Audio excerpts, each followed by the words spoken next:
But when I started, speaking out and putting stuff on my website, Fetzer hated that, and Fetzer was trying to control me, which is a losing battle. And Morgan Reynolds and I ended up resigning from Fetzer's club.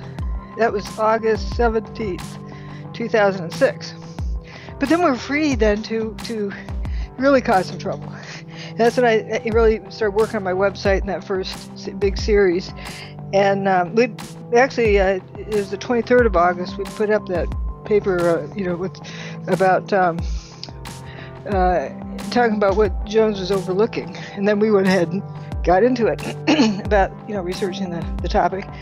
But it was because now we were out of the picture, they needed us in the picture. And it was in December when Jones and Fetzer had their divorce, and it was Judy Wood's fault. But Morgan and I were long gone by then.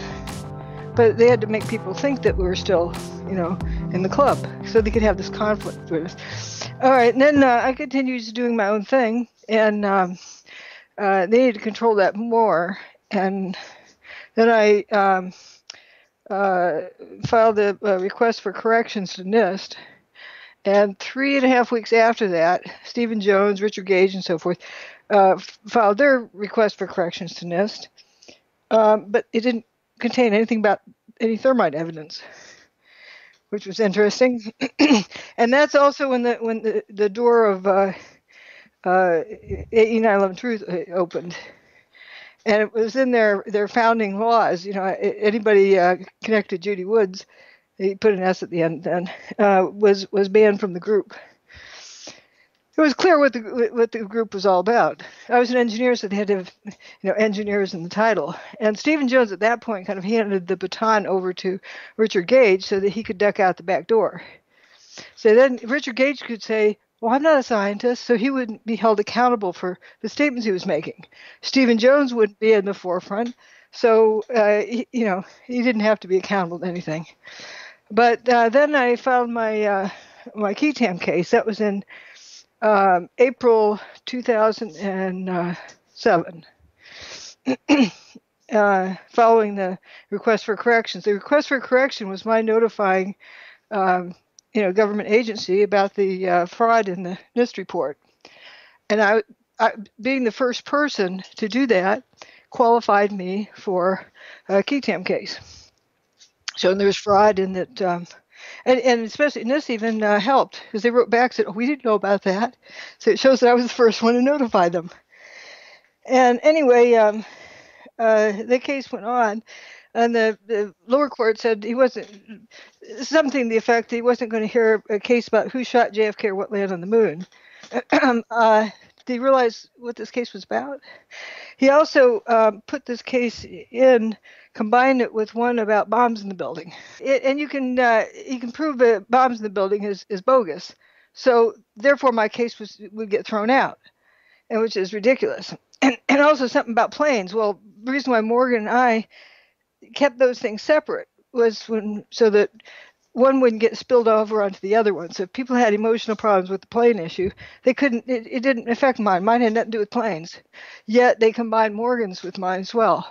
So when I appealed mine to the next court, Morgan didn't appeal his, so they couldn't combine it. And those judges, the Court of Appeals, even acknowledged in the written decision that they were ignoring the law to dismiss the case. That the law applied to my case. I'm speaking of FERA, Fraud Enforcement Recovery Act. And so we then appealed to the Supreme Court.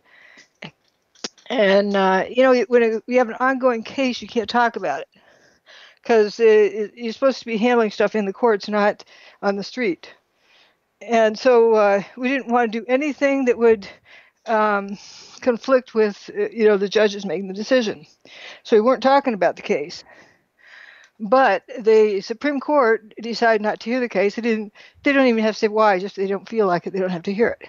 But we submitted it to the Supreme Court just to show that we went as far as you can go.